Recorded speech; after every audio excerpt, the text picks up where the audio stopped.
ETF index mutual funds నేర్చుకుని stock మార్కెట్లో రాణించాలనుకుంటున్నారా? వెంటనే ఈ నెంబర్కి కాల్ చేయండి. నమస్కారం. కార్తీక పురాణం 23వ రోజు పారాయణలోకి వచ్చాం. ఈరోజు ఆదివారం అండి. రేపు సోమవారం, ఆఖరి సోమవారం. ఈ సంవత్సరం కార్తీక మాసంలో 4 సోమవారాలు వచ్చినాయి. ఆఖరి సోమవారం 24వ రోజు పారాయణ వింటాము.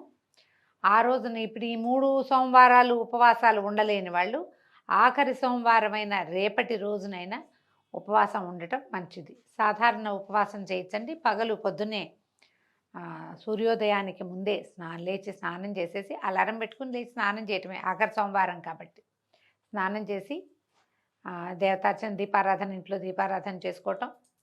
మగవారికి అవకాశం ఉంటే మగవారైనా ఆడవారైనా ఒకసారి దేవాలయ దర్శనం చేసుకోవటం. పగలు నిరాహారంగా ఉండి సాయంకాలం చుక్కలు వచ్చిన తర్వాత, చుక్కలు కొంచెం తక్కువ కనపడతాయండి, ఎందుకంటే అమావాస్యకి వారం రోజుల దగ్గరకు వచ్చేసాం కాబట్టి కొంచెం తక్కువ ఉంటుంది. చీకటి పడిన తర్వాత ప్రదోషకాలం అయ్యాక అర్చన అయిన తర్వాత చక్కగా వంట చేసుకుని భోజనం చేయొచ్చు. అవకాశం ఉంటే ఈ రోజున ఏదైనా దానం చేయండి. దేవాలయంలో అన్నదానానికి డబ్బులు ఇవ్వండి, అన్నదానం చేయండి. ఎవరైనా నలుగురిని మీతో పాటు భోజనానికి పిలవండి. ఇంట్లో ఇన్ని రోజులు చేయలేని వస్త్రదానమో, దీపదానమో, తిలదానమో ఏది కుదిరితే అది ఈ రోజున దానం చేయండి. విశేషించి ఫలదానం కూడా చేయొచ్చు. ఉపవాసం ఉన్న వాళ్ళకి తలా 2 పళ్ళు ఇచ్చినా కూడా మీకు ఉపవాస ఫలితం ఇతోధికంగా లభిస్తుంది. అవకాశం ఉన్నవాళ్ళు ఈ ఆఖరి సోమవారాన్ని సుసంపన్నం చేసుకోండి. అయితే మొదటి ఏకాదశి లాగానే ఈసారి ఏకాదశి కూడా సోమవారం అనంతరం రోజే వచ్చిందండి. అయితే సోమవారము లేదా ఏకాదశి మొత్తం రోజంతా ఉపవాసం ఉండాలి, మన వల్ల కాదని అనుకుంటే కనుక విశేషమైన కార్తీక సోమవారం నాడైనా ఉపవాసం చేసుకోండి. ఇంకా పారాయణలోకి వద్దాం. ఇప్పుడు ఈ బృందాదేవి ఒక ముని దగ్గరికి వెళ్ళిందని ముందు భాగంలో చెప్పుకున్నాం. నిజానికి చాలా పరాక్రమవంతుడు జలంధరుడు. అతను అప్పటికే త్రిలోకాధిపతిగా ఉన్నాడు. భూమిని జయించాడు, పాతాళాన్ని జయించాడు, స్వర్గాధిపత్యాన్ని చేపట్టాడు. సాక్షాత్తు లక్ష్మీనారాయణలని తన ఇంట్లో నివాసం ఉండేలాగా చేసుకున్నా కూడా చివరికి అప్పుడు ఇంత బలపరాక్రమాలు ఉన్నవాడికి ఏమవుతుందో అన్న భయం బృందాదేవికి ఎందుకు వచ్చిందంటే, ఈసారి ఈయన చేసిన పనేమిటి? విష్ణువుతో కొంత యుద్ధం చేసి తర్వాత ఇంకా యుద్ధ విరమణ అయిపోయింది. ఇప్పుడు సంహారక శక్తి అయినటువంటి పరమేశ్వరిని ఆయన భార్యను కోరి మరీ ఈ యుద్ధానికి తెగబడ్డాడు. పరమేశ్వరుడితో యుద్ధం అంటే ప్రపంచంతో యుద్ధం. అది ఇంత పెద్ద యుద్ధానికి వెళ్ళేసరికల్లా ఆమె భయపడి తన భర్త ప్రవర్తన సరైంది కాదు కాబట్టి ఒకవేళ ఏదైనా ఆయనకి కీడు వస్తుందేమోనని భయపడి ఎవరినైనా సలహా అడగాలని అనుకుంది. అయితే ఆ సమయంలో పాతాళంలో ఒక ముని ఒక ఆయన వేయించేసి ఉన్నాడని సఖుల ద్వారా తెలుసుకుని, ఈవిడికి ఏ ఋషులు మునులు అందుబాటులో లేరు, ఎందుకంటే ప్రపంచం అంతా యుద్ధంలో ఉంది, లక్ష్మీనారాయణ ఇంట్లోనే ఉన్నారు, ఇంకా వాళ్ళని అడగదలుచుకోవాలి. ఆవిడ వెళ్ళి ఎవరో ఋషిని ఆశ్రయించాలనుకుంది. ఫలానా ఎవరో ఒక ఋషి గారు ఉన్నారు, ఆయన చాలా అద్భుతంగా చెప్తాడని ఒక మాయ వల్లే అదంతా జరిగింది. విష్ణువు యొక్క మాయోపాయంతో ఈవిడ ఆ మునిగారిని చూడ్డానికి వెళ్ళింది. వెళ్తే అదొక దట్టమైన అడవి ప్రాంతం, ఇంచుమించుగా ఒక ఉద్యానవనంలాగా ఉన్నది, కేళీవనంలాగా ఉంది. అక్కడికి వెళ్ళేసరికి ఆ ఋషి ఒక ఆయన చక్కగా అక్కడ తపస్సు చేసుకుంటూ, మనోహరమైన స్వరూపం కలిగిన ఋషి తపస్సు చేసుకుంటున్నాడు. ఈమె పోయి ఆయన దగ్గరికి వెళ్ళి చెప్పింది, నేను జలంధరుని భార్య అయిన బృందని, కాలనేమి నా తండ్రి, నా భర్త పరమేశ్వరుడితోటి యుద్ధం చేస్తున్నాడు, సమస్త దేవగణాలు, తర్వాత నందీశ్వర, విఘ్నేశ్వర, సుబ్రహ్మణ్యేశ్వర గణాలు కూడా ప్రమథగణాలతో కలిసి నా భర్తతోటి యుద్ధం చేస్తున్నాయి. ఈ యుద్ధంలో ఆయనకి ఏదైనా కీడు పడుతుందేమోనని నాకు ఒక శంకగా, భయంగా ఉంది. ఎప్పుడూ లేనిది కళ్ళు అదురుతున్నాయి, భయం వేస్తుంది, చేతిలో వస్తువులు పడిపోతున్నాయి.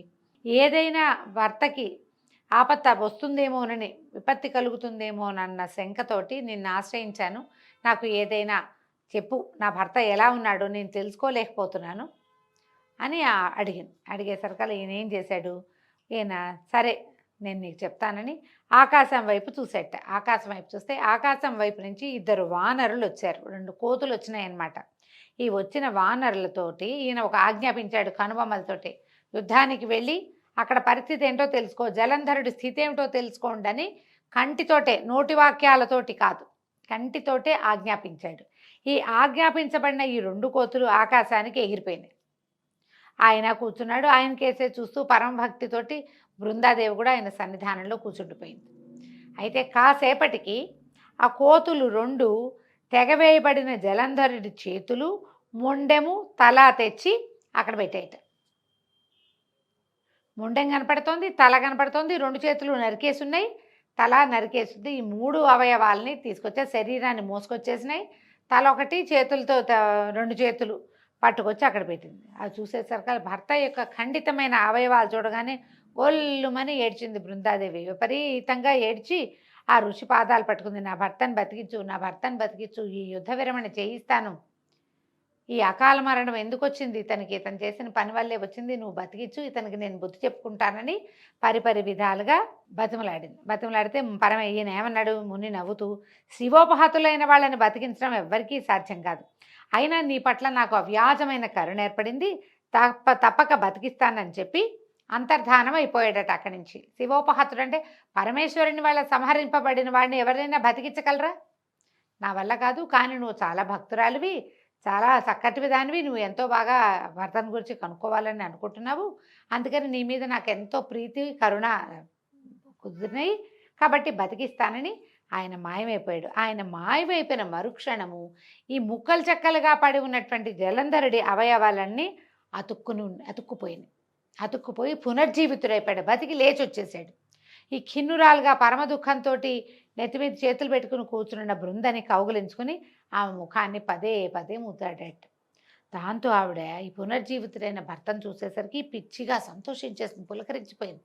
భర్త చచ్చిపోయాడు అనుకుంది. ఆయన బతికొచ్చేసరికల్లా ఇంకా దేశకాల విచక్షణ నశించింది ఆవిడికి. ఇది ఒక ఋష్యాశ్రమానికి వచ్చాం, ఒక ఋషి ఇక్కడ ఉన్నాడు, ఆయనే ఇతన్ని బతికించాడు, ఆ ధ్యాస కలగల ఆమెకి. ఈ భర్త కౌగులించుకునేసరికల్లా ఇంకా ఆయన ఆ వనంలోనే ఉండిపోయి అతనితో అనేక రకాల సురత క్రీడలతోటి మునిగిపోయింది. అయితే ఈ మనోహరుడు చనిపోయాడు అనుకున్నవాడు బతికొచ్చేసరికల్లా ఈ పిచ్చి సంతోషంలో ఈ తనతో కలిసిన వాడు భర్త కాడని ఆమె గ్రహించల. అనేక రకాలుగా క్రీడించిన ఒక సురతావసాన సమయంలో ఆయన నిజరూపం వచ్చేస్తుంది. ఇది దేవతల గాథల్లో అది కనపడుతుంది అన్నమాట. కళ్ళు మూసుకుని ఉన్న ఆమె కళ్ళు తెరిచి తన మీద ఉన్నవాడు, తనతోటి కలిసి ఉన్నవాడు తన భర్త కాదని, శ్రీమన్నారాయణుడని తెలుసుకునేసరికి అలా వెంటనే ఏం చేసింది, ఆమె లేచేసి అతన్ని బయటికి తోసేసి తన భర్త వేషంలో ఉండి తనని నమ్మించి తన పాతివ్రత్యాన్ని మంటగలిపినవాడు ఈ రాక్షసాంతకుడైన హరిగా, మాధవుడిగా తెలుసుకుని పెద్దగా కేకలు పెట్టి అరిచి పోట్లాడింది. ఏమంది, ఓ విష్ణుమూర్తి, పరస్త్రీగామివై చరించిన నీ ప్రవర్తన నిందింపబడుగాక, నీ మాయతో పూర్వంగా వచ్చిన వాళ్ళ వానరులిద్దరూ రాక్షసులై జన్మించి నీ చేత నీ భార్యనే హరించెదరుగాక. నువ్వు భార్యావియోగ దుఃఖితుడివై నీ శిష్యుడైన, అప్పటికి ఈయన పక్కన శిష్యుడు ఒకడున్నాడు, ఈ ముని పక్కన ఆదిశేషువే శిష్యుడుగా ఉన్నట్టు అక్కడ, ఆదిశేషుడితో సహితుడివై అడవులలో పడి తిరుగుతూ వానర సహాయమే గతి అయిన వాడివి అగుదువుగాక అని శపించేసింది. భీషణంగా అరిచి కేకలు పెట్టింది, తిట్టింది.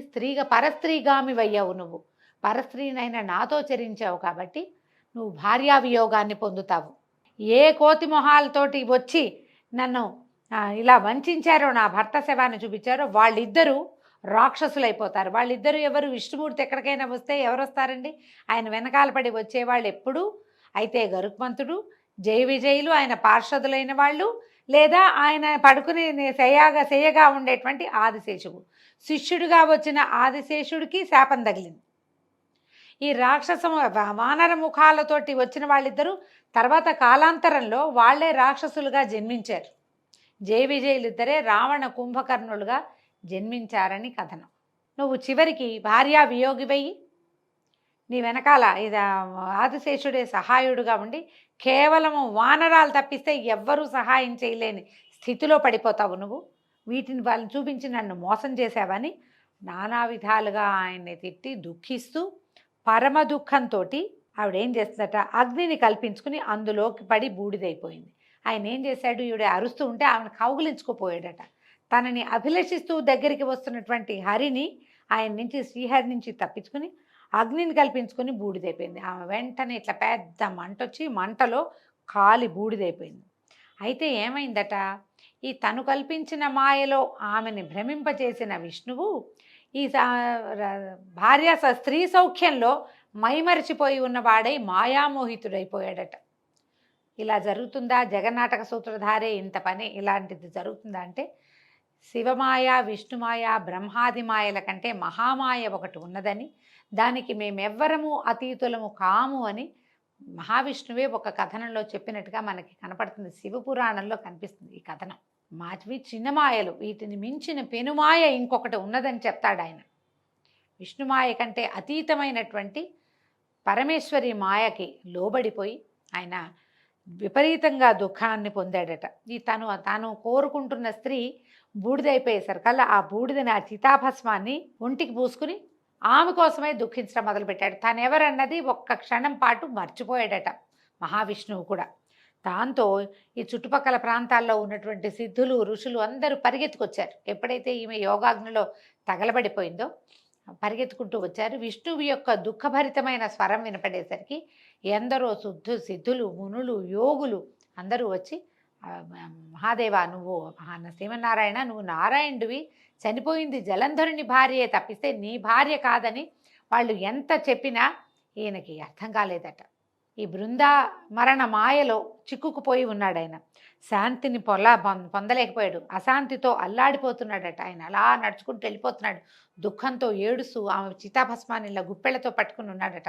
దాన్ని గుండెలకి, ఒంటికి రాసుకుంటూ ఎక్కడికో నడిచి వెళ్ళిపోతున్నాడు.